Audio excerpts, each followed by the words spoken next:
ब्रह्मा का पिता है, कौन विष्णु की मां, शंकर का दादा कौन है, हमको दे बता। ये जानने के लिए कृपया सुनिए। जगत गुरु तत्वदर्शी संत रामपाल जी महाराज के अमृत वचन सर्व पवित्र धर्मों के पवित्र शास्त्रों के आधार पर। एक सरोवर में कमल के फूल के ऊपर आके विराजमान हुए थे, नवजात शिशु का रूप धारण करके। एक नीरू नीमा नाम के निसंतान व्यक्ति थे, पति पत्नी थे। वो स्नानार्थ गए थे, उस तालाब पर प्रतिदिन जाया करते थे और वहाँ उनको परमात्मा ने वो परमात्मा स्वयं बालक रूप में मिले। वो बड़े खुश हुए और उसका प्रत्यक्ष दृष्टा थे एक अष्टानंद नाम के ऋषि। ये देख रहे थे कि आकाश से प्रकाश का गोला आया, जबरदस्त, बहुत ज़्यादा तेज था उसका, और अष्टानंद जी की आंखें एकदम बंद होगी, बंद होकर खुली। जब आंखें बंद हुई तो उसने क्या देखा कि कोई बालक है। जैसे सूर्य की तरफ आप कभी नज़र दृष्टि करते हो तो आपकी आंखें उस तेज को सहन नहीं कर सकती, आप एकदम बंद कर लेते हो या साइड में करते हो। तो क्या देखते हो कि सूर्य का प्रकाश रहित आकार का गोला सा आपको दिखाई देता है, गोलाकार दिखाई देता है। वो प्रकाश रहित होता है उसका, और उसका आकार दिखता है। ऐसे ही ज्यों ही उसने उस प्रकाश का गोला जो बहुत दूर देखा था ऊपर से आता हुआ बड़ी स्पीड से, जैसे तारा सा टूटता है, अष्टानंद ऋषि की आंखें बंद हो गई। आंखें बंद होते ही उसने क्या देखा कि एक शिशु रूप दिखाई दिया, प्रकाश रहित आकार शिशु का। दोबारा आंखें खोली तो क्या देखा कि उस जिस सरोवर के ऊपर वो बैठा साधना करने की चेष्टा कर रहा था स्नान करके, उसी के एक कोने में जाकर वो प्रकाश सिमट गया। फिर अंधेरे में उसको कुछ नहीं देखा, क्योंकि सुबह सुबह ब्रह्म मुहूर्त का समय था। वो चला गया उठ के अपने गुरु जी के पास उसका शंका समाधान कराने के लिए कि आज मैंने ये क्या देखा गुरुवर। उनके गुरु जी थे स्वामी रामानंद जी। तो नीरुनिमा नाम के वो निसंतान दंपति थे, वो उठाकर ले गए। उनके घर परवरिश होने से 25 दिन तक परमात्मा ने कोई आहार नहीं किया, ना जलपान किया। वो चिंतित हो गए दोनों पति पत्नी। फिर परमात्मा ने कुंवारी गाय का दूध पीना प्रारंभ किया। परमात्मा की दया से ही उस कुंवारी बछिया ने दूध देना शुरू किया, गाय की बछिया। ये अलग से विषय है जो आज सत्संग दास शुरू करने जा रहा है, उसके वापस हट कर आते हैं। वही परमात्मा 120 वर्ष वहाँ रहे और 5 वर्ष की आयु में बड़े बड़े विद्वान, प्रकांड विद्वानों के छक्के छुड़ा दिए परमात्मा ने। इस तत्व ज्ञान के अंदर एक ही प्रश्न किया करते थे उन विद्वानों से, कौन ब्रह्मा का पिता है, कौन विष्णु की माँ, और शंकर का दादा कौन है, पंडित जी दे बता। सबकी टाएं टाएं फीस हो जाती थी। ये तो अजरो अमर हैं, इनके कोई माता पिता नहीं है। और हमारे सदग्रंथों में लिखा है।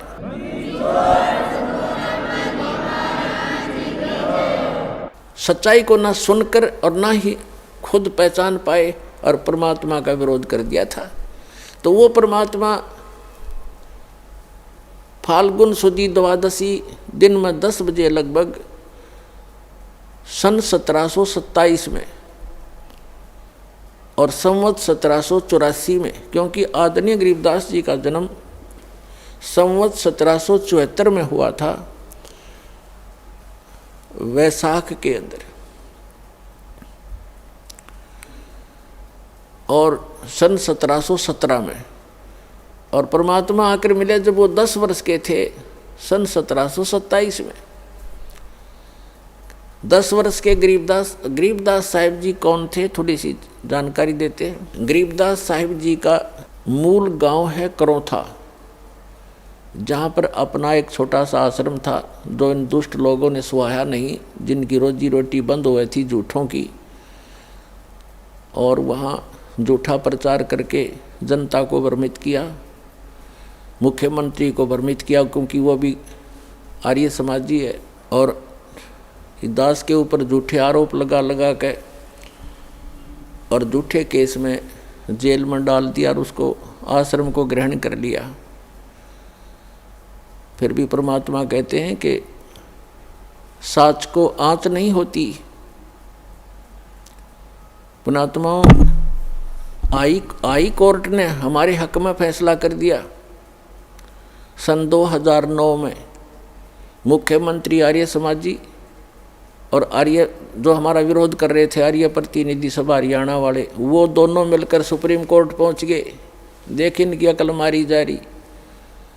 कोई बात हो, अरे हम तो सत्य और असत्य की लड़ाई लड़ रहे हैं, ज्ञान और अज्ञान का झगड़ा, ज्ञान का जवाब ज्ञान से देना चाहिए। अब सुप्रीम कोर्ट में ऐसा मुंह पे थप्पड़ मार दिया परमात्मा ने उनके 8 वकील, 6 तो सरकार के, 2 उनके टॉप मोस्ट वकील कर रखे। हमारा ओरिजिनल वकील भी नहीं जा रहा था, उसको कोई काम हो गया अचानक, और परमात्मा के बच्चों को आश्रम दिवा दिया। इससे बड़ा चमत्कार पुण्यात्मा कोई नहीं हो सकता।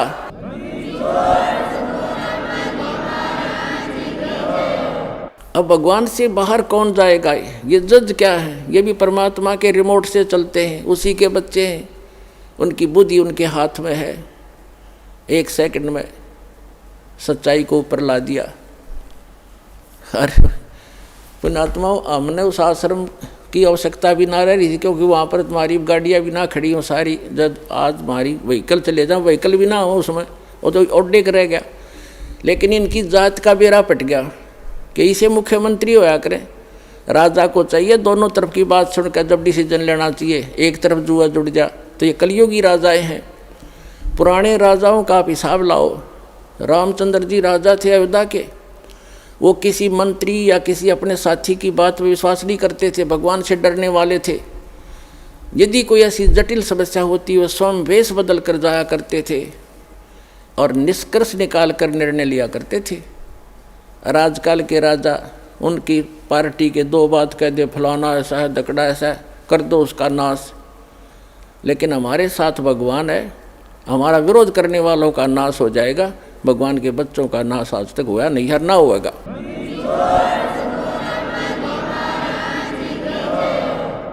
और हम ना किसी का बुरा सोचा और ना सोचते।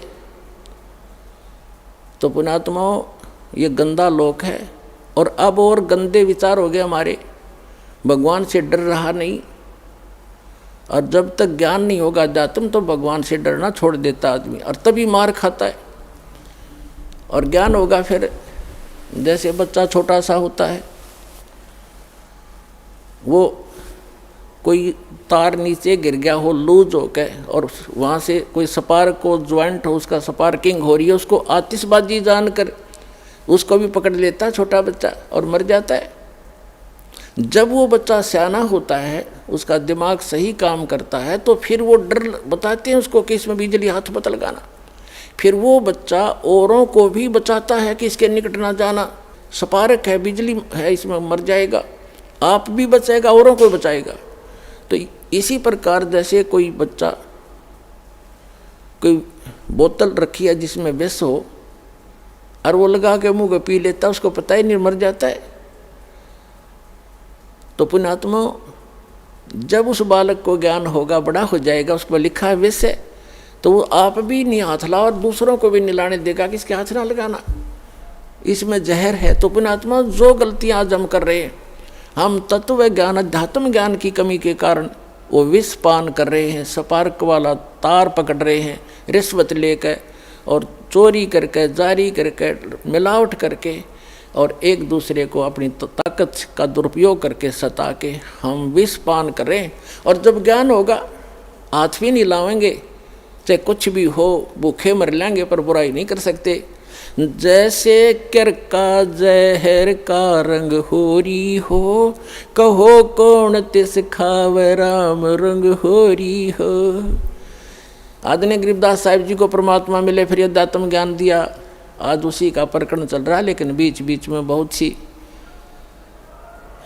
साइड कथाएं सुनानी पड़ती हैं, तभी सत्संग बनता है। आदरणीय गरीबदास साहिब जी को परमात्मा मिले थे, सचखंड लेकर गए थे, फिर वापस छोड़ा था। उन्होंने उस तत्व ज्ञान को प्राप्त किया परमात्मा से। परमात्मा ने उनकी आत्मा में, कबीर जी ने पूरा अध्यात्म ज्ञान फीड कर दिया था। तब उन्होंने कहा था कि जैसे कर का जहर का रंग होरी हो, कहो कौन तिस खावे राम रंग होरी हो। कहते हैं आपके घर में होरी माने खुशी, जैसे आप होली मनाते हो, खुशी का दिन मनाते हो, कहते ये होरी नकली है। असली होली तो जब होगी तुम्हारे घर में भगवान की भक्ति होगी, सब दुख रोज टलेंगे। एक भक्त कह रहा था जी हमने 11 वर्ष हो गए आज तक कोई त्यौहार नहीं मना लिया इस शरण में आए जब। इससे पहले क्या था कि ऐसे कभी तो घर में किसी भाई की मृत्यु होगी, कभी चाचा की होगी, कभी ताऊ की होगी, ताऊ के लड़के की होगी, कभी बहन का बटेऊ मर गया तो कभी बहन मर गई। तो ऐसे 11 वर्ष हो गए हमने कोई त्यौहार नहीं मनाया, रोया करते बैठ के त्योहारों को। तो ये खाक त्यौहार है। तो परमात्मा कहते हैं हमारी शरण में आओ, थारा रोज होली रहेगी। और जैसे बुराई तुम करते हो, जो बुराइयां करके धन संग्रह करते हो या किसी को सताते हो, ये तो ऐसा कर रहे हो जैसे जहर खा रहे हो। और जब आपको ज्ञान होगा तब कहते जैसे किरका जहर का रंग होरी हो। किरका माने कण, विष का एक कण भी कहीं पड़ा हो और आपको पता हो ये विष है, और विष की क्वालिटी गुण को आप जानते ही हैं। कहते हैं उस कण को भी, अब तो आप मुट्ठी भर खा रहे हो, एक कण को भी आदमी नहीं खा सकता, इन्हें पता लग जाए ये विष है। तो अभी पता ही नहीं आपको ये विष है। तो ये जानकारी कराने के लिए सत्संग किया जाता है कि जो गलतियां आप कर रहे हो धनी बनने के लिए या लोक दिखावा करके लोक लाज में फंस गए, ये ना करो। और आपने यहाँ भी सुख मिलेगा। इस कबीर भगवान की शरण में आ जाओ, ये आपका पिता है, ये समर्थ है, आपके घर में सारे सुख देगा। तो इसलिए कहा है जैसे किरका जहर का रंग होरी हो, कहो कौन तिस खावे राम रंग होरी हो। तो फिर ये गलतियां कोई नहीं करेगा, जहर नहीं खाएगा। ये बुराई करना, चोरी करना, रिश्वतखोरी करना, मिलावट करना, किसी को सताना, आप दुख पालेगा। भक्त दूसरे को दुखी नहीं कर सकता, यह आत्मा ही नहीं स्वीकारेगी आपकी इस ज्ञान के आधार से। तो क्रोथा का प्रसंग चला था, इसलिए आपको बताना पड़ा कि हमारा एक छोटा सा आश्रम था। इन दुष्टों को सुहाया नहीं, क्योंकि इनके ज्ञान की खाल उतार दी दास ने, अज्ञान की। इनसे भी आचार्यों की, शंकराचार्यों की, जितने भी मंडलेश्वर थे, ये डुप्लीकेट आदमी है, इनके पास तत्व ज्ञान नहीं है। और ये महर्षि दयानंद, ए भगवान, इतना नकली आदमी, इसका कोई ज्ञान प्रमाणित नहीं, इसकी कोई ग्रहणी करनी स्वस्थ नहीं, और इसको महर्षि मान करके आज तक हम आदर की दृष्टि से देखा करते थे। देखो आदमी तो मानो आदरणीय होता, लेकिन उसकी जो सीख थी वो आधार था कि वेदों अनुसार ज्ञान बता रहा हूँ मैं, और सत्यार प्रकाश लिख दिया, वेद अनुसार लिखा मैंने। जब दास ने वेदों को देखा, इसलिए महर्षि दयानंद के ज्ञान को वेदों से मिलाया कि यदि इसका ज्ञान वेदों से मिलता हो, और कबीर भगवान का ज्ञान तो सर्व वेदों का निष्कर्ष है, तो कबीर साहब के ज्ञान से तो उसको मिलना कहाँ था, वो तो वेदों से ही मेल नहीं खाया। तो दास ने इतना कहा था भाई इसको छोड़ दो, उनके हित में कहा था, कोई उनसे हमने उनका कोई संपत्ति प्राप्त नहीं करनी थी, सिर्फ रास्ता दिखाना था कि अभी तक आप गलती पर हो और ये गलत मार्ग है। महर्षि दयानंद को वेद ज्ञान नहीं था, आप वेद को सच्चा मानते हो, वेद में ही देख लो। अब आम जनता जो आर्य समाजी हैं वो कौन है? हमारे भाई हैं, बहन हैं, मामा और बुआ के भाई बहन बेटियां हैं। लेकिन ये दुष्ट लोग हैं जो आचार्य, ये अपने स्वार्थवश उन्होंने ये सोचा कि यदि हमारे समाज के व्यक्तियों को इस सच्चाई का पता लग गया, सारे रामपाल के पास चले जाएंगे, इनका कल्याण हो जाएगा और तुम्हारी दुकान बंद हो जाएगी। ये उद्देश्य लेकर उन्होंने जुल्म ढा दिया। तो ये लोग कभी तैसी नहीं हो सकते, आज तक नहीं हुए ये लोग स्वार्थी। और दास ने परमार्थ में शीश दे रखा है, जेल चाहे जान जाओ, जेल की तो बात क्या है, पर इसको ऊपर लाकर छोड़ दूंगा, मालिक का साथ दास के है, सच्चाई को ऊपर लाऊंगा, पूरा विश्व का कल्याण होगा।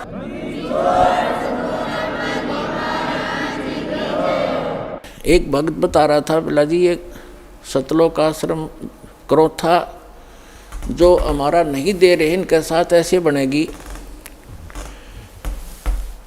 एक व्यक्ति था, उसने कोई गलती कर दी तो पंचायत हुई, उसने फैसला कर दिया भाई 100 रुपये जुर्माना कर दे। और चाहे 100 प्याज खा ले, इनमें से एक सेलेक्ट कर ले। वो बोला मैं प्याज खा लूँगा 100, वो ना खाएगे 20-30 खा गए। फिर तीसरा ऑप्शन रखा था चाहे जूते खा ले 100, इन तीनों में से कोई एक सेलेक्ट कर ले। नो बोला मैं जूते खा लूँगा, प्याज नहीं खाए। 2-4 अच्छे लगते हैं जूते भी, नाट के आगे जूते नहीं खाऊँ, 100 रुपये दे दूँगा। तो उन्होंने प्याज भी खाए जूते भी खाया, तो आखिर में जुर्माना भी देना पड़ा, दिया पांडा छूटा। तो इन गेला न्यो बनेगी। हाई कोर्ट ने राय, सुप्रीम कोर्ट ने राय, फिर बकवाद कर रहे हैं। 1.5 महीना हो गया सुप्रीम कोर्ट के आदेश को, आज तक देना नहीं चाह रहे हमारे को। शर्मा मार लियो शास्त्रम ने, मारा डूंडा ठहरा क्या परमात्मा ने। तो पुण्यात्माओं, ये नीचता की हद कर रखी है इन लोगों ने। प्रशासन भी यहाँ तक खड़ा खड़ा उनके साथ ही जुटा हुआ है। कोई बात नहीं, समय आने दो, दुनिया उनको बैड अकाउंट में लेगी। इनने इतिहास बुरा कर लिया, आने वाले समय में कंस और रावण को भूल जाएंगे। इस मुख्यमंत्री को याद किया जाया करेगा उनके स्थान पर। यह ऐसा जुल्म कर रहा है। हमारा किसी से विरोध नहीं है, हम ना किसी राजनीति से कोई इच्छा रखते हैं, किसी राजनीतिक व्यक्ति से, ना राजनीति में हमारा हिस्सा है। हम एक धार्मिक संस्था चला रहे हैं और पूरे विश्व में जाएगा, इसको कोई रोक नहीं सकता। जैसे इस मार्ग का कोई विरोध करेगा, भगवान का मार्ग है ये, इसमें कोई बाधक बनेगा वो अंधा गधा होगा।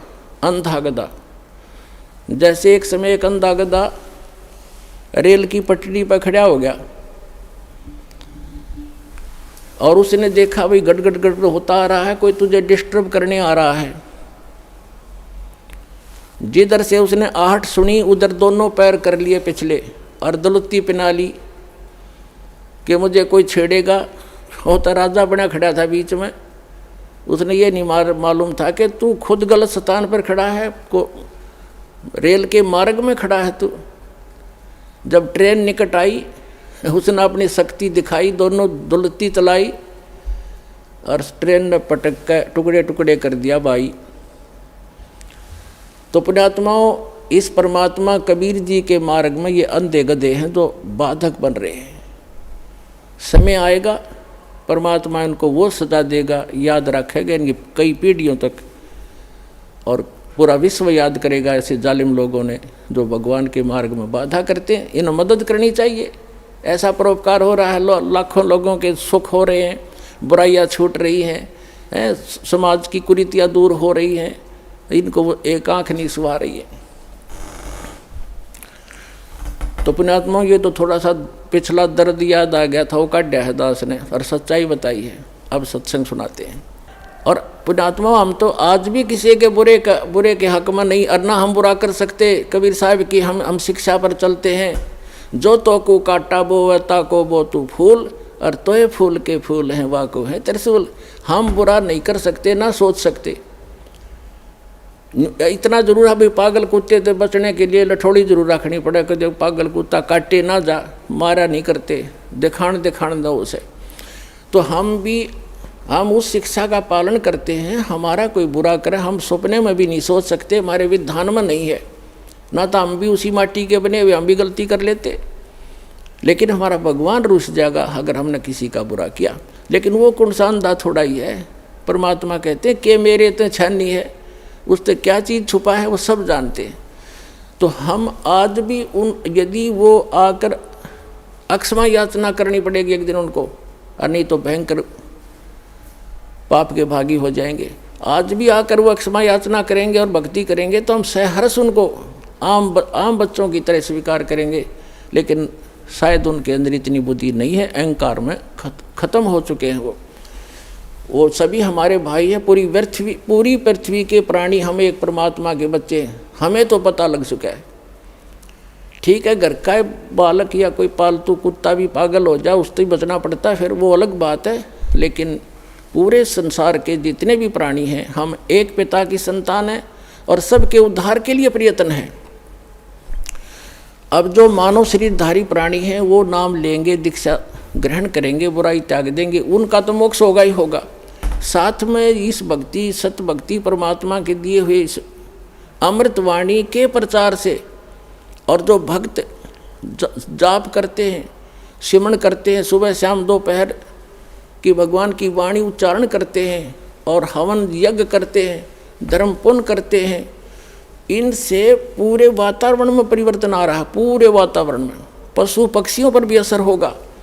जैसे एक बच्चा जा रहा सिमरण करता हुआ भगवान का, बहन बेटी भाई बस में बैठा है, तो उसका असर आसपास के भी होगा। जैसे कोई बीड़ी पीकर छोड़ता है, वो तो सारा कुछ वो इसी में गड़बड़ हो रही है और आसपास को भी नुकसान करता है, वो साथ बैठे वालों को।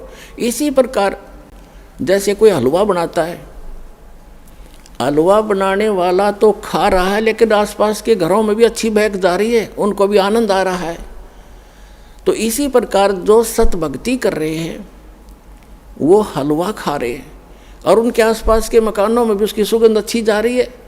हर एक मीट पकावे, आप भी मरे, दूसरों को भी बुरी बदबू जा उसकी। तो इस प्रकार जो सत भक्ति आप जी कर रहे हो, ये पूरे विश्व को लाभ होगा। पशु पक्षियों पर भी इसका असर होगा। जो परमात्मा की वाणी दास सुनाता है और आप उसको कोई सीडी में ले गया है, कोई मोबाइल में चला रहा है, कोई हल के पीछे पीछे भी मालिक की वाणी बोल रहा है, उससे बीज भी अच्छा उत्पन्न होगा। उस अन्न को भी जो खाएगा, ऐसे व्यक्ति के बोए हुए को खाने वाले पर भी उसका असर होगा।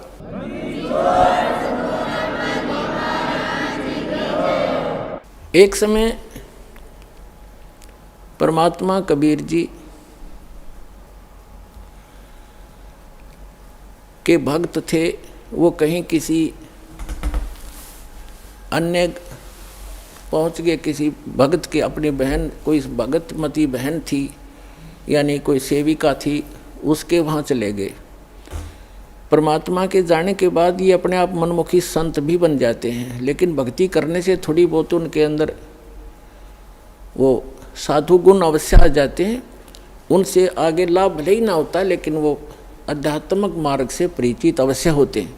तो इस प्रकार का एक संत किसी अपनी सेविका के घर चला गया और गुरुजी आगे गुरुजी की सेवा श्रद्धालु खूब करते हैं।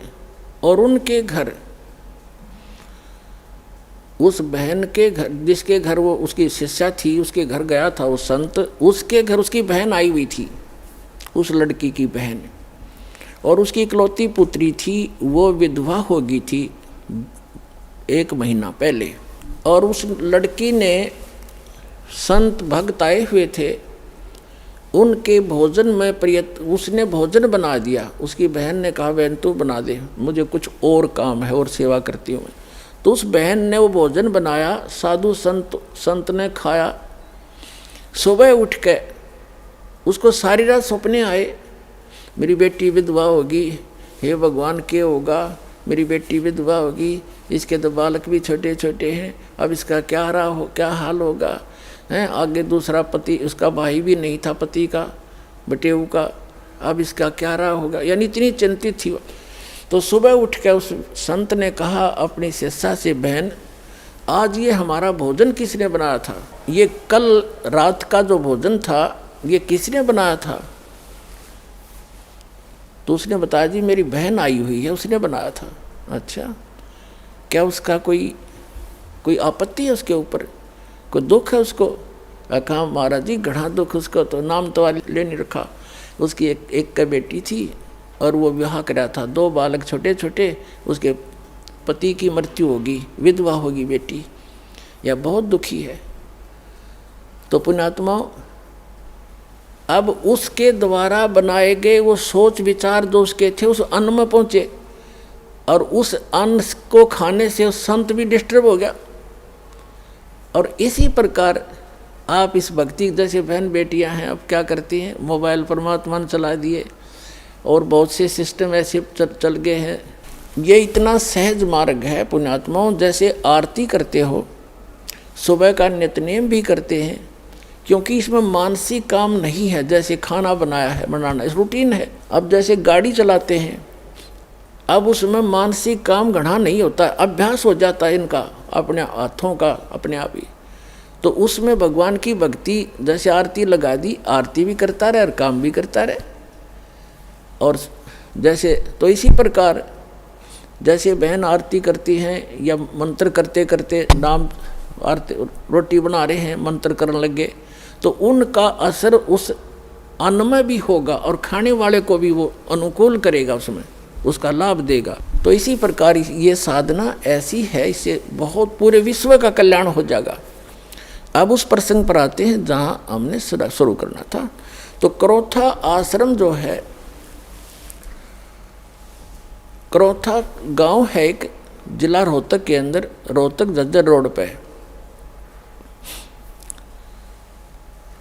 और वहाँ गरीबदास जी का मूल गांव था, धनखड़ गोत्र उनका, और वो किसान यानी जाट किसान उस घर में जन्म था उनका। उनके जो पिताजी थे वो गांव छुडानी में ब्याहे थे, यानी गरीबदास जी के नानके थे वो छुडानी में।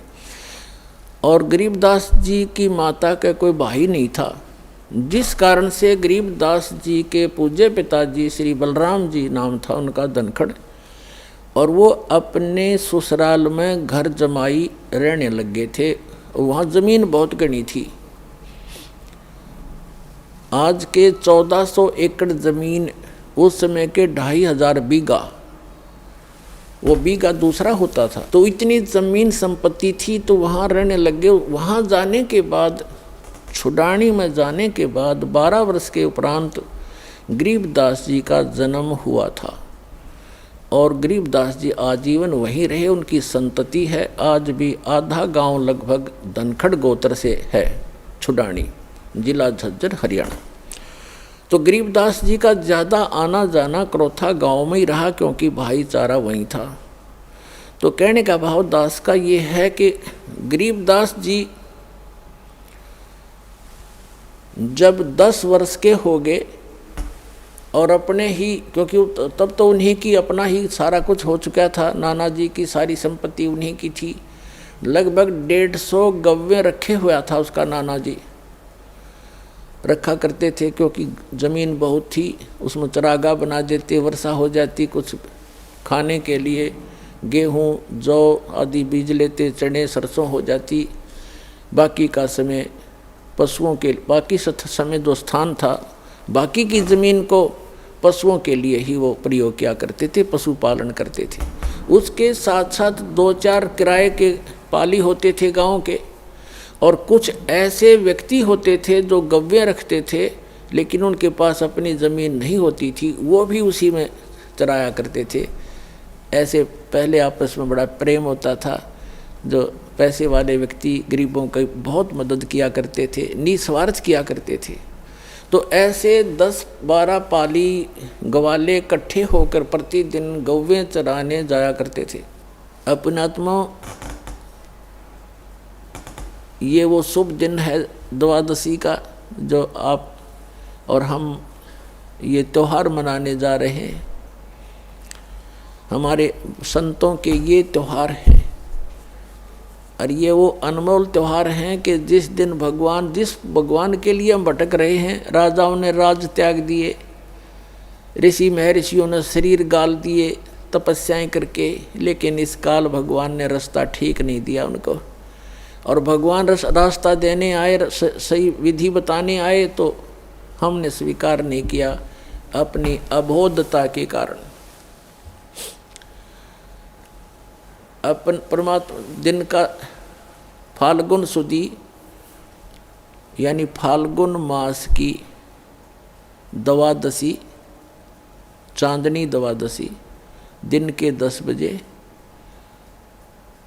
जो पाली, जैसे आजकल आप देख रहे हो बाहर धूप खूब हो जाती है, तो गव्वें चल रही थी, वो सभी 10-12 पाली इकट्ठे हो करके खाना खा रहे थे। सुबह सुबह का वक्त से चले जाते थे लेकर के 6 बजे, 7 बजे, 5 बजे पशुओं को, 10 बजे से वहाँ अपना खाना खा रहे थे, लगभग खाना खाने ही वाले थे। तभी परमात्मा आए सतलोक से, एक महात्मा, जिंदा महात्मा का रूप बना के, और थोड़ी सी दूरी पर 500 फुट की दूरी पर आसमान से आकर वहाँ पृथ्वी पर अवतरित हुए।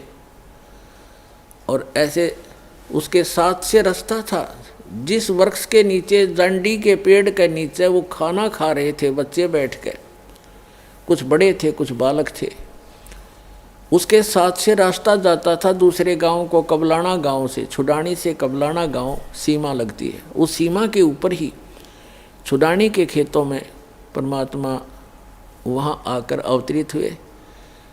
और उस रास्ते पर ऐसे जैसे राहगीर, एक यात्री चलता है पैदल, ऐसे चलते आ रहे थे। उन पालियों ने देखा कि महाराज जी आ गए हैं, महात्मा जी, और प्रणाम किया। सभी ने राम राम कहा, परमात्मा ने भी राम राम का उत्तर दिया। तो जितने भी वहाँ पाली गवाले थे उन्होंने कहा महाराज जी भोजन पाओ, आ जाओ भोजन खा लो। परमात्मा ने कहा भी भोजन तो मैं अपने गांव से खा कर आया हूँ। बच्चों ने सोचा कोई डेरा होगा, कि कहाँ से आए हो महात्मा जी। उन्होंने कहा कि मैं सतलोक से चलकर आया हूँ भाई, मेरा गांव है सतलोक। बच्चों ने सोचा होगा कोई सतलोक गांव भी होगा भाई कितना। फिर महाराज जी भोजन खा लो, भोजन नहीं खाओगे ना तो दूध तो पीना पड़ेगा अपना, क्योंकि हम अतिथि को ऐसे बगैर खाए पिए जाने नहीं देते। एक प्रेम भाव से आतिथ्य सत्कार करने के लिए उन्होंने ऐसे बोला। तो परमात्मा ने कहा भाई दूध पिलाना चाहते हो तो पिला दो, मैं कंवारी गाय का दूध पीता हूँ। अब जो बड़े बड़े पाली थे, कोई 40 वर्ष का, कोई 50 वर्ष का, कोई 30 वर्ष का, कोई 20 वर्ष का, वो कहने लगे महाराज जी आपकी दूध पीने की नीत नहीं है, आप तो मजाक करते हो। कंवारी गाय कोई दूध दे सकती है? गाय तो जिसको बच्चा हो चुका हो, लागड़ गाय ही दूध दे सकती है। परमात्मा बोले भाई देख लो, यदि दूध पिलाना है तो कंवारी गाय का पीता हूँ। तब गरीबदास जी खड़े हुए, 10 वर्ष के बालक थे। कहते पिछले तप से होत हैं पूर्ण हंस मुराद, पिछले संस्कार से प्रेरणा बनती है। जो आप यहाँ पहुँचे करोथा में ऐसे नहीं आते। इस ज्ञान को दुनिया सुनने लग रही है और कह लाखों लोग करोड़ों लोग सुनते हैं और कौन पहुँच पाते हैं। पिछले जब से होत है पूर्ण हंस मुराद, पिछले संस्कारों से ये सब काम मनोकामनाएं पूर्ण हुआ करती हैं। तो एकदम खड़े हुए जैसे बालक लीला करते हैं, अबोध बालक सा। एक गाय थी, बछिया थी उनकी एक बहुत प्रिय, उसके गले में एक छोटा सा रस्सा बांध रखा था। उस रस्से को पकड़ के ले आए, वह साथ साथ चल पड़ती थी गरीबदास जी के, जहाँ ले जाता तो वह ऐसी शरीफ सी थी। और वो गाय थी 1-1.5 वर्ष की, दूध छोड़ रखा था माँ का पीना, अभी नए दूध हो ही नहीं थी वो, यानी गर्भ नहीं धारण किया था, सांड न टच नहीं की थी, अनब्यावर कहते हैं उसको। वेदों में ऋग्वेद मंडल नंबर 9 सूक्त नंबर 1 मंत्र 9 में यही स्पष्टीकरण दिया है कि जब वो परमात्मा आता है तो कंवारी अभियधन्या धेनु शृणंती, मतलब कंवारी गाय से उसके परिवर्ष की लीला होती है और कंवारी गाय का दूध पीता। तो उन्होंने कहा भाई, गरीबदास जी ने कहा देखो महाराज जी इसका बालक तो बच्चा तो है नहीं कोई, हैं छोटे छोटे थन सतन हैं इसके, या दूध कैसे देगी। तो परमात्मा ने कहा, खड़े वह बछिया खड़ी थी और ऐसे थपकी मारी, लंबे लंबे सतन हो गए। और कहा परमात्मा ने कि कोई सफ़ेद कोई पात्र लाओ साफ। तो मिट्टी के पात्र होते थे, उनको मांझ धोकर रखा हुआ था, जैसे लस्सी का ले जाते हैं, वो उन्होंने खाली कर लिया था, धो भी लिया था। कहने लगे ये ला पात्र, इसके नीचे रख ले भाई। गरीबदास जी नीचे बैठ गए, कबीर परमात्मा ने कमर पर थपथपी लगा दिया, आशीर्वाद दिया बछिया को। लंबे लंबे सतन हो गए, 3-3, 4-4 इंच के, और दूध की धार बंद की और वो पात्र भर गया, फिर बंद हो गई अपने आप। पुणात्मा गरीबदास जी ने वो सारा का सारा दूध परमेश्वर को दे दिया। परमेश्वर ने थोड़ा सा पिया और फिर कहा ले बच्चों पी लो, ये अमृत है, इस लोक से नहीं, ये मेरे सतलोक से आया है। लेकिन जो बड़े अपने बुद्धिमान माने थे, अकलबंद माने थे, वह कहने लगे हम ना पीवा, पाप का दूध है। तंत्र जंतर मंतर करके कुंवारी बछिया का निकाल दिया, हम ना पीवा कुंवारी बछिया का दूध, ये तो पाप का दूध है। और तेरी जात का पता नहीं तो कौन सी जात का है, तेरा जूठा कदे भी ना पीवा मैं। तब गरीबदास जी ने कहा 10 वर्ष के बालक ने, ला मुझे दो भगवान, आपका अमृत कब कब प्राप्त हो हमें। तो पुण्यात्माओं ये कहते हैं पालने में पूत के पैर पहचान हो जाती है। बचपन से ही उसमें कुछ ऐसे विलक्षण गुण होते हैं जो पुण्यात्मा होती हैं। ऐसी पुण्यात्माओं को परमात्मा आकर मिलते, उसका विधान है ऋग्वेद मंडल नंबर 9 सूक्त नंबर 86 मंत्र 26 और 27 में, ऋग्वेद मंडल नंबर 9 सूक्त मंत्र 82 मंत्र 1, 2, 3 में, ऋग्वेद मंडल नंबर 9 सूक्त 20 के मंत्र 1 में, ऋग्वेद मंडल नंबर 9 सूक्त 54 के मंत्र 3 में, ऋग्वेद मंडल नंबर 9 सूक्त 94 के मंत्र 1 में, ऋग्वेद मंडल नंबर 9 सूक्त 95 के मंत्र 2 में, ऋग्वेद मंडल नंबर 9 सूक्त 1 मंत्र 9 में, ऋग्वेद मंडल नंबर 9 सूक्त 96 के मंत्र 16 से लेकर 20 में यही प्रमाणित किया है कि वो परमात्मा ऊपर के लोक में रहता है। सह शरीर है, नर आकार है, सिंहासन की तरह राजा की तरह सिंहासन पर विराजमान है, वहाँ से गति करके आता है, सह शरीर आता है, अच्छी आत्माओं को मिलता है, उनको उपदेश देता है, ज्ञान देता है, सत्य भक्ति बताता है। और यहाँ कवियों की तरह आचरण करता हुआ घूमता है, वाणी के द्वारा अपना महिमा गाता है, लोकोक्तियों के माध्यम से, दोहों के माध्यम से, जिस कारण से एक प्रसिद्ध कवियों में से भी एक प्रसिद्ध कवि का की उपमा उपाधि भी प्राप्त करता है, लेकिन वो होता है भगवान। ये निष्कर्ष है चारों वेदों का। तो पुण्यात्माओं उसी विधान अनुसार वो परमात्मा वहाँ आए, गरीबदास जी से फिर ज्ञान सुनाने लगे। वो उन अच्छी आत्माओं में से एक थे, वो महापुरुष आदरणीय गरीबदास साहिब जी, जो छुड़ानी के बालू में जन्मे थे।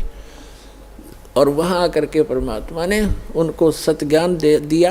फिर गरीबदास जी ने आग्रह किया कि हे भगवान, आप जो ऐसा सुखमय स्थान बताते हो जहाँ हम पहले रहा करते थे सभी, और वहाँ कोई अभाव नहीं, वहाँ ऐसी फुहार गिरती रहती है, सुंदर शरीर है, नाश नहीं होता, कभी वृद्ध नहीं होते, कभी रोग नहीं होता, मृत्यु नहीं होती, सबके परिवार हैं, वहाँ आपके घर बने बनाए शेष खाली पड़े हैं, क्या मुझे वो स्थान दिखाओगे?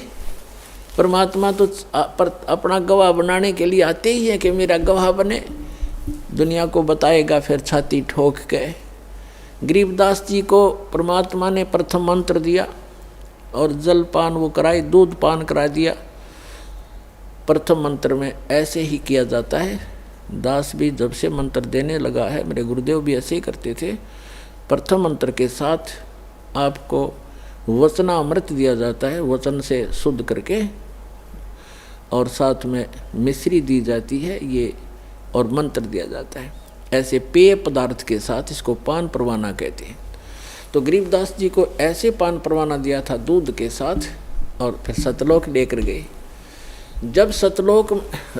जब गरीबदास साहिब जी जा रहे थे, धर्मराज का लोक दिखाया, ब्रह्मा विष्णु महेश का लोक दिखाया, और एक कॉमन स्वर्ग था वो दिखाया, ब्रह्मलोक दिखाया। ब्रह्मलोक के अंदर परमात्मा ने दिखाया कि एक नकली सतलोक, नकली अलखलोक, नकली अगमलोक और अगम अनामी लोक, इस काल ने झूठी रचना करवा रखी है जीव को भ्रमित करने के लिए। और फिर धर्मराज के दरबार में लेकर गए, फिर ऊपर गए, सारा कुछ दिखा करके सतलोक में जब पहुँचे परमात्मा 12वां द्वार पार करके, 12वां द्वार पार करके सतलोक में पहुँचा जाता है। अभी तक ये कोई 10वां द्वार तक सीमित थे। और एक जम्मू के अंदर रांजड़ी का एक मधु परमहंस का भाव है, वो तो छाती कुट्या करता के 11वां द्वार पा गया, 11वां द्वार पा गया, आज तो किसी ने नहीं बताया। अरे भले आदमी कबीर साहब की वाणी में पढ़ लिया तो घर से लाया था, और वो भी इनकम्प्लीट नॉलेज। जबकि 12वां द्वार पार करके परमात्मा प्राप्ति होगी, अर्धी की गांठ से पंसारी नहीं बन जाता। तो 12वां द्वार पार करके परमात्मा सतलोक लेकर गए, 7 संग ब्रह्मांड उसके अक्षर पुरुष के पार किए। और जब सतलोक में प्रवेश किया, क्या देखा? सिंहासन के ऊपर परमात्मा विराजमान है, उनका इतना सुंदर शरीर है, तेजों में प्रकाश, सुंदर शरीर, सफ़ेद शरीर है मालिक का, बहुत सुंदर। और एक रोम में, रोमकूप समझो, रोम कहो, एक रोमकूप की इतनी शोभा है जैसे करोड़ सूर्य मिला दे, करोड़ चंद्रमा। इतना नूर है उस परम पिता के बॉडी का, इतना सुंदर शरीर है, चमक इतनी निकल रही है उसके अंदर से। सिंहासन पर विराजमान, सिर पर मुकुट है, सुंदर मुकुट जैसे राजा पहनते हैं, और ऊपर एक सफेद छत्र है। एक बहुत बड़ा गुम्बद बना हुआ है, बहुत बड़ा सुंदर गोल गोल आकार का गुम्बद जिसको स्तूप भी बोलते हैं। जब परमात्मा नीचे से गए वो जिंदा महात्मा के रूप में थे, और वहाँ एक चंवर रखा था। जिंदा महात्मा के रूप में जो परमात्मा दूसरे रूप में गए थे नीचे पृथ्वी से, गरीबदास जी को साथ लेकर के, उसकी आत्मा को, शरीर नीचे रह गया था गरीबदास जी का, आत्मा को ले गए थे सूक्ष्म शरीर, फिर ऊपर कारण शरीर सब छोड़ करके वहाँ ओरिजिनल शरीर होता है जो आत्मा का, स्वयं का 16 सूर्य का प्रकाश हो जाता पूरी बॉडी का है। नर आकार मनुष्य दृश्य ही है वहाँ पर सतलोक में। सभी जितने भी वहाँ मनुष्य हैं, स्त्री पुरुष हैं, इसी तरह संसार है, और सबका नूरी शरीर है, और उनका अपनी बॉडी का प्रत्येक का तो 16 सूर्य जितना प्रकाश है, और परमात्मा के एक रोमकूप का करोड़ सूर्य मिला दे, करोड़ चंद्रमा इतना शरीर है, ऐसा प्रकाश है। लेकिन है दोनों ही एक जैसे आकार के, मनुष्य आकार है सबका, भगवान भी नर आकार में है, मानव आकार में, और सभी वहाँ के प्राणी भी मनुष्य जितने, स्त्री पुरुष बहन भाई सब मनुष्य जैसे ही है। और ऐसी सृष्टि है, वहाँ वृद्ध अवस्था नहीं होती, वहाँ मृत्यु नहीं होती, ये बॉडी जो नाड़ी तंत्र से नहीं होता वहाँ पर, वो सुंदर शरीर होता है, एक तत्व से बना हुआ होता है। उसका वर्णन यहाँ करना और समझाना भी आपके लिए, दास के लिए दुर्लभ है, क्योंकि आप उस अतिथि को पकड़ नहीं पाओगे, वो तो वहाँ जाए पता लगेगा आपको। आकार ऐसा ही है, वहाँ वृद्ध अवस्था नहीं होती, सदा युवा रहते हैं। एक सतिथि में जा कर के युवा जब हो जाते हैं वो एक बस, उसके बाद उसकी आयु घटती बढ़ती नहीं। तो इस प्रकार वहाँ की स्थिति है। गरीबदास जी ने वहाँ का नज़ारा देखा, ओए होए, और फिर क्या किया कि कबीर साहब जो जिंदा महात्मा के रूप में गए थे, वो चंवर उठाकर अपने दूसरे रूप जो सिंहासन पर विराजमान थे उस पर चंवर करने लगे। जैसे एक सेवक अपने गुरुदेव पर करते हैं, या नौकर अपने राजा पर करते हैं, राजा के सेवक श्रद्धा से मक्खी हटाने के लिए, जीव जंतु ना मर जाए उद्देश्य तो उनका ये होता है। लेकिन वहाँ एक शौक के लिए, शान और आदर सत्कार के लिए करते हैं, वहाँ मच्छर माखी का कोई लेन देन नहीं है, कोई व्यवहार नहीं है। तो गरीबदास जी ने सोचा कि ये जो नीचे से बाबा जी आया है, ये तो नौकर है इस भगवान का, इसका सेवक है, चेला चला होगा इसका, और भगवान तो ये बैठा है, न्यू देखे बार बार उसके चेहरे का। गरीबदास जी कहते हैं कि सवेत छतर सिर मुकुट विराजै, और देखत ना उस चेहरे नो। भगवान के सिर पर सफ़ेद मुकुट है, ऊपर सफ़ेद छत्र है और सुंदर मुकुट है। कहते उस चेहरे ने देखते नहीं, वो साकार है, हमरे ही उनिहार है, हमारा सृजनहार। उनिहार माने हमारी शकल का, हमारे जैसा है हमारा भगवान, हमारा सृजनहार। तो गरीबदास जी असमंजस में पड़ गए, भी ये क्या चक्कर है। उन्होंने देखा ये है भगवान तय। इतने में क्या हुआ कि वो खड़ा हो गए, जो सिंहासन पर विराजमान थे तेजो में शरीर युक्त परमात्मा सतपुरुष, वो खड़े हुए, और जो बाबा जी रूप में साधु जिंदा महात्मा के रूप में नीचे से गए थे, वो उस सिंहासन पर विराजमान हुए। और वो तेजो में नूर शरीर वाला जो भगवान दिखाई दे था, वो चमर उठाकर उस जिंदा महात्मा वाले बॉडी पर, शरीर पर, सिंहासन पर विराजमान पर चंवर करने लगे एक सेवक की तरह। अब गरीबदास जी कभी बाबा जी की तरफ देखे, कभी भगवान की तरफ देख रहे थे। अब सोच रहे थे मन में कि बाबा जी ता छांडी भाई, भगवान इसका ऊपर चंवर करे, ये क्या चक्कर है। इतने में क्या हुआ कि वो तेजो में शरीर और जिंदा वाले शरीर में समा गया। अकेले वो कबीर भगवान जो नीचे से एक जिंदा महात्मा के रूप में गए थे, अनंत कोट ब्रह्मांड के सिंहासन पर विराजमान है, और चंवर अपने आप हो रहा है। और परमात्मा का जिंदा महात्मा का रूप फिर उतना ही नूरी बन गया, इतना तेज बन गया और सकल न्यों की न्यों। तब परमात्मा ने कहा था कि गरीबदास,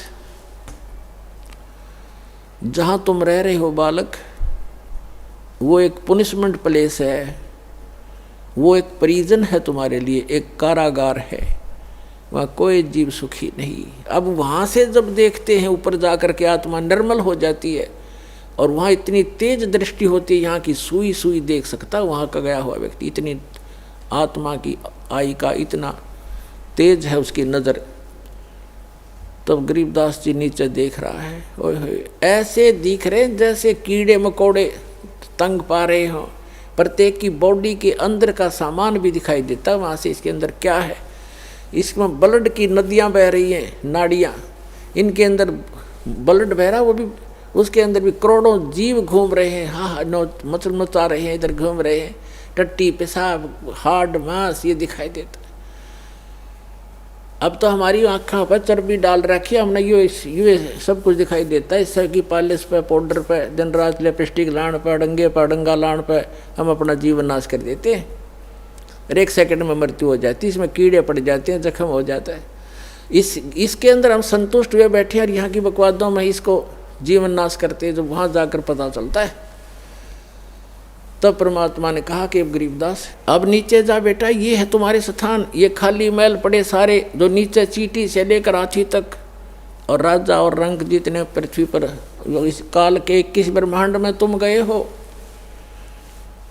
और जितने ये परब्रह्म के, उस परब्रह्म के अक्षर पुरुष के लोक में गए हैं, इन सब के इस सतलोक के अंदर अलग अलग बहुत सुंदर महल हैं, एक जैसे, उनमें कोई अंतर नहीं किसी भी फैसिलिटी का। वहाँ कोई ऊंच और नीच नहीं है, वहाँ कोई जात और पात नहीं है, वहाँ मरण और वृद्ध अवस्था नहीं है, ये वो स्थान है। पुणात्माओं, गीता अध्याय नंबर 7 के श्लोक नंबर 29 में कहा कि अर्जुन, मेरे इस ज्ञान का जो आश्रय कर लेगा, चौथे अध्याय के 32 और 34 में श्लोक में कहा है कि भगवान वो परमात्मा स्वयं आकर के अपने मुख कमल से तत्व ज्ञान प्रचार करता है। उसके अंदर यज्ञों की जानकारी, धार्मिक अनुष्ठानों की जानकारी विस्तार पर पूर्वक कही गई है, वो तत्व ज्ञान है। उस तत्व ज्ञान को तत्वदर्शी संतों के पास जाकर समझ, यानी गीता ज्ञान दाता भी उस तत्व ज्ञान से अपरिचित है। वो गॉड गिवन ज्ञान है, वो तत्व ज्ञान है, भगवान आकर स्वयं देता, अपने मुख कमल से बोलता, सच्चिदानंद घन ब्रह्म, वो परम अक्षर ब्रह्म। तो 7वें अध्याय के 29वें श्लोक में कहते हैं, गीता ज्ञान दाता कह रहा है कि मेरे इस ज्ञान का जो आश्रय कर लेता है, तत्वदर्शी संत की खोज कर लेता है, और वो व्यक्ति जरा और मरण से छूटने का प्रयत्न करते हैं। कौन करते हैं? जो संपूर्ण अध्यात्म से परिचित और सभी कर्मों से परिचित वो व्यक्ति जरा यानी बुढ़ापा और मरण माने मृत्यु से मोक्ष के लिए, सदा के लिए, छुटकारे के लिए प्रयत्न करते हैं, जो उस तत्व ब्रह्म से परिचित हो चुके हैं, सारे धात्म ज्ञान से परिचित हो चुके हैं और सब कर्मों से परिचित हैं। जैसे आज के सत्संग में एक विशेष ये भी दास बता रहा है कि ऐसे कर्म नहीं करने चाहिए जिनसे हमें वो भोगने को दुबर हों, भारी हों। उनसे बचने के लिए ज्ञान है, इस ज्ञान से फिर अपने आप हाथ सिकुड़ जाएगा आपका। तो ये कंप्लीट स्पिरिचुअल नॉलेज है, धात्म ज्ञान है, और ये कर्म बताए जाते हैं कि इनसे जो परिचित हो जाता है वो केवल जरा और मरण से छूटने का ही प्रयत्न करता है। तो फिर अर्जुन ने पूछा कि किम तत्परम, 8वें अध्याय के प्रथम मंत्र में, तीसरे मंत्र में उत्तर दिया 8वें अध्याय के गीता में कि वो परम अक्षर ब्रह्म है। तो पुण्यात्माओं, वो स्थान है सतलोक जहाँ जरा और मरण नहीं है। गीता ज्ञान दाता अपने विषय में कहता है कि अर्जुन, चौथे अध्याय के 5 और 9 श्लोक में कि अर्जुन, तेरे और मेरे बहुत जन्म हो चुके, तू नहीं जानता, मैं जानता हूँ। अध्याय नंबर 10 के श्लोक नंबर 2 में गीता में, अध्याय नंबर 2 के श्लोक 12 में गीता ज्ञान दाता कहता है, अर्जुन, जन्म मृत्यु तेरी भी और मेरी भी सदा बनी रहेगी। यदि मेरी शरण में रहना है, 8वें अध्याय के 13वें श्लोक में कहा कि मेरा तो ओम नाम है मुझ ब्रह्म का, और इसको भक्ति करता हुआ अंतिम सांस तक जाएगा तो मुझे प्राप्त होगा। यह गति प्राप्त होगी जो ओम से मिलने वाली है। उस ओम से, ओम के जाप से ब्रह्मलोक प्राप्ति है। 8वें अध्याय के 16वें श्लोक में बताया है कि ब्रह्मलोक में गए हुए प्राणी भी पुनरावृत्ति में उनका भी जन्म मृत्यु होता है। अपनी तो स्थिति क्लियर कर दी, मेरा एक ओम नाम है और इसको जाप करने वाले का जन्म मृत्यु भी रहेगी। 8वें अध्याय के 5 और 7 में कहा कि अर्जुन, मेरी शरण में रहना है तो युद्ध करना पड़ेगा, और मेरी शरण में मेरी भक्ति कर मुझे ही प्राप्त होगा, ये गारंटीड बात है। लेकिन शांति नहीं हो सकती, युद्ध करना पड़ेगा। युद्ध करने वाले को शांति कहा। फिर 18वें अध्याय के 62वें श्लोक में कहा कि तू सर्वभाव से उस परमेश्वर की शरण में जा, जिसकी कृपा से तू परम शांति को और सनातन परम धाम को, शाश्वत स्थान को प्राप्त होगा। उसके लिए ऑप्शन छोड़ ही दिया कि तत्वदर्शी संतों की खोज कर, वो आपको बताएंगे। गीता ज्ञानदाता उस तत्व ज्ञान से अपरिचित है, अन्यथा एक अध्याय और लिखवा देता अगर उसमें उसको ज्ञान होता। 15वें अध्याय के 1 से 4 का सारांश है कि तत्वदर्शी संत की पहचान भी बताई है कि जो उल्टे लटके हुए संसार रूपी वृक्ष के सभी छंद बता देगा, सभी विभाग बता देगा, जड़ से लेकर पत्तों तक सवेदवित, वह वेद के तात्पर्य को जानने वाला तत्वदर्शी संत है। उसके पश्चात परमेश्वर के उस परम पद की खोज करनी चाहिए। 15वें अध्याय के 4 श्लोक के जहाँ जाने के बाद साधक फिर लौटकर कभी संसार में नहीं आते। तो वो स्थान है सतलोक, जो गरीबदास साहिब को परमात्मा ने दिखाया। फिर गरीबदास जी से कहा कि जा बेटा नीचे जाओ। गरीबदास जी कहने लगे, हे भगवान, इसे गंदे लोक में मुझे ना भेजो मेरे दाता, वहाँ तो इधर तो देखने को दिल नहीं कर रहा। यहाँ के स्वर्ग की यह हालत है और नीचे तो और बुरा हाल हो रहा है। तो परमात्मा ने कहा, वैसे तुम यहाँ नहीं रह सकते बच्चा, क्योंकि जब आप यहाँ से गए आप पुण्यों से परिपूर्ण थे, अब इतने ही पुण्यों से भक्ति से धनी होकर के वापस आ सकते हो, तब यहाँ पर स्थायी स्थान मिलेगा तुम्हें। और उसके लिए मैं ऐसा मंत्र दूंगा, सतनाम और सारनाम और प्रथम मंत्र, इन सब की भक्ति करने से आप वहाँ ऋणी होगे हो, काल के जाल में फंसे हो। वो तुमसे टैक्स लेता है, क्योंकि ये पृथ्वी किस ब्रह्मांड उसने भक्ति कर तो तप करके प्राप्त किए, ये उसका अपना साधन है। और तुम गलती से चले गए, गलती करके वहाँ। अब उसने पहले तो तुम्हारे को लूटा, स्वर्ग बना करके वहाँ रेस्टोरेंट बना रखे हैं। 10% किसी में चार्जेज है, किसी में 20%, किसी में 25% टैक्स लेता है। बाकी सब सुविधाएं, नाचना गाना और बकवास रंडी बाजी कुछ करो वहाँ पर। लेकिन वो पैसे खर्च होते हैं, उस धनी उस पुण्य अक्षीण होते, और जिससे ये सब अपना गुजारा चला रहे। तब परमात्मा ने कहा, तुम नीचे जाओगे, एक ऐसी अनमोल भक्ति दूंगा बेटा, थोड़े ही समय से घने धनी हो जाओगे उस भक्ति के। अब क्या बताया है। फिर गरीबदास जी नीचे आए। गरीबदास जी ने स्वीकार किया कि जो आपकी आज्ञा, और कहा बेटा नीचे जाकर बता, ढोल पीट दे मेरा और गवाह बन जा बेटा। तेरे बच्चे बहुत, तेरे भाई बहन बहुत, सभी यहाँ से गए हुए सब मिसगाइडेड हैं। और कबीर भगवान ने उनके अंतःकरण में कंप्लीट स्पिरिचुअल नॉलेज फीड कर दिया। पहले यही नॉलेज परमात्मा ने इस सरपुरुष जो 21 ब्रह्मांड का स्वामी जो काल है, इसके अंदर फीड किया था। इसने क्या किया, और उस समय आने पर निकलना था, ऐसा विधान बनाया दाता ने उनके कि समय आने पर वो अपने आप उसके श्वासों के माध्यम से समुद्र में प्रकट हो गया।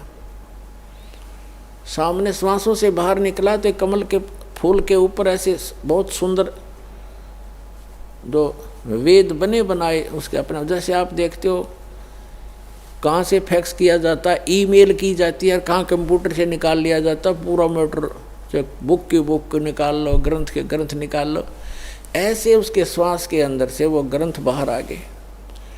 हमारी ये भौतिक विज्ञान है, वो आध्यात्मिक विज्ञान है। उसके अंदर 2 सेकंड में कागज़ के कुछ एक जादूगर, आप जैसे कई मूर्ख बनाते हैं हमें कि उसमें कहाँ से कागज़ आ गए, कागज़ था ही नहीं, ये नहीं था। अरे भगवान ने जो पृथ्वी बना दी, ये कहाँ था पहले? उन्हें कागज़ बनाते देर लगे। तेरा हमारी यहाँ बुद्धि सीमित कर दी अनाड़ियों ने। तो उसने ज्ञान पढ़ा। इस काल भगवान ने क्या किया, उस सारे ज्ञान को पढ़ा जिसके अंदर उसकी विशेष जानकारी थी और भक्ति विधि थी, वो उसने नष्ट कर दी। केवल काम चलाओ ग्रंथ रख लिए, जो ना तो भगवान की महिमा भी है उस ग्रंथों में और उसका ज्ञान पूरा नहीं है। और वेद भी लास्ट में लिख देते हैं नेति नेति, कि जितना हम बता रहे हैं इतनी महिमा उसकी नहीं है, उसकी और भी शेष है। तो इस प्रकार चौथे अध्याय 15वें अध्याय के चौथे श्लोक में कहा है कि उसके पश्चात परमेश्वर की उस परम पद की खोज करनी चाहिए, जहां जाने के बाद साधक लौटकर कभी संसार में नहीं आते। तो गरीबदास साहिब जी को नीचे भेजा परमात्मा ने, कहा कि जा बेटा तुझे इतनी ऐसी भक्ति दूंगा। तो गरीबदास जी ने फिर थोड़ा सा प्रमाण दिया है, थोड़ा बताऊंगा फिर सत्संग इससे हटकर है। क्या कहा? सतनाम पालड़ रंग होरी हो, और 14 लोक चढ़ावे राम रंग होरी हो, 3 लोक पासंग धर रंग होरी हो, तो ना तुले तुलाया राम रंग होरी हो। ये सतनाम इतना कीमती है। ये सतनाम सतनाम नहीं है, ये 2 अक्षर का वो सतनाम, जिसमें एक ओम मंत्र है, एक तत् सांकेतिक है। गीता अध्याय नंबर 17 के श्लोक नंबर 23 में ये कंप्लीट मंत्र लिखा है, ओम तत् सत। लेकिन ओम तो सीधा है, लेकिन तत् और सत ये सांकेतिक है, ये कोड वर्ड है। ये इस दास के अतिरिक्त विश्व में किसी के पास नहीं है, और ना कोई अधिकारी है। तो इनमें से ओम और तत् मिलकर वो सांकेतिक शब्द, ये सतनाम बनता है 2 अक्षर का। और जिस भी महापुरुष का उद्धार हुआ है, उन्होंने परमात्मा से प्राप्त करके इसी का जाप किया है। उनको भगवान स्वयं आए गुरु रूप में, या कोई गुरु से गुरु अपना शिष्य बना करके उनको गुरु पद पर आगे उनका उद्धार किया। इसी मंत्र से सबका उद्धार हुआ, इसके अतिरिक्त कोई विश्व मंत्र नहीं है जो इस जरा और मरण ने समाप्त कर सके। तो क्या बताया कि इस सतनाम के सुमरण का एक बार श्वास उश्वास से मर्यादा में रहकर पूरे गुरु से लेकर, अपने आप नहीं, कोई घर का आप पे गुरु बन जाए आगे चेले बनाओ, वो महापापी अपराधी व्यक्ति है, उसे कोई लाभ नहीं होगा। जैसे इस दास से प्राप्त करके कोई निकम्मी आत्मा दुष्ट इंसान स्वयं ये मंत्र किसी को आगे दान करने लग जाए, देने लग जाए, गुरु बन जाए, वो सबसे बड़ा शत्रु और होगा इस मानव समाज का। भगवान का द्रोही होता वो व्यक्ति, क्योंकि वो अधिकारी नहीं है, वो झूठा लाइसेंस बना रहा है, झूठा वो डुप्लीकेट पासपोर्ट बना रहा है। आगे चल के समय पर धोखा देगा वो पासपोर्ट उसका। इस विश्व में इस दास के अतिरिक्त आज के दिन दूसरा कोई सतमार्ग और ये ज्ञान और उपदेश का अधिकारी नहीं है। ये सत्कर मान लियो पुण्यात्मा, झूठ नहीं बोलता दास।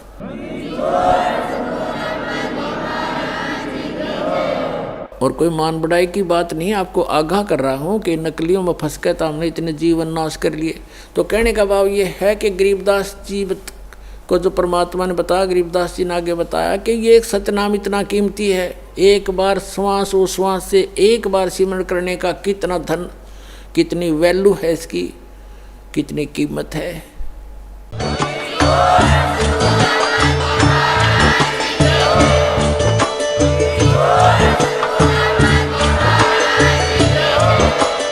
आप सुन रहे थे जगत गुरु तत्वदर्शी संत रामपाल जी महाराज जी के मंगल प्रवचन। अधिक जानकारी के लिए विजिट कीजिए हमारी वेबसाइट www.jagatgururampalji.org। संत रामपाल जी महाराज जी के शुभ आशीर्वाद से पूरे विश्व भर में 500 से भी ज्यादा नाम दीक्षा केंद्र हैं, जिन पर संत रामपाल जी महाराज जी द्वारा ऑनलाइन निःशुल्क नाम दीक्षा दी जा रही है। अपने नजदीकी नाम दीक्षा केंद्र का पता करने के लिए संपर्क करें 8222880541।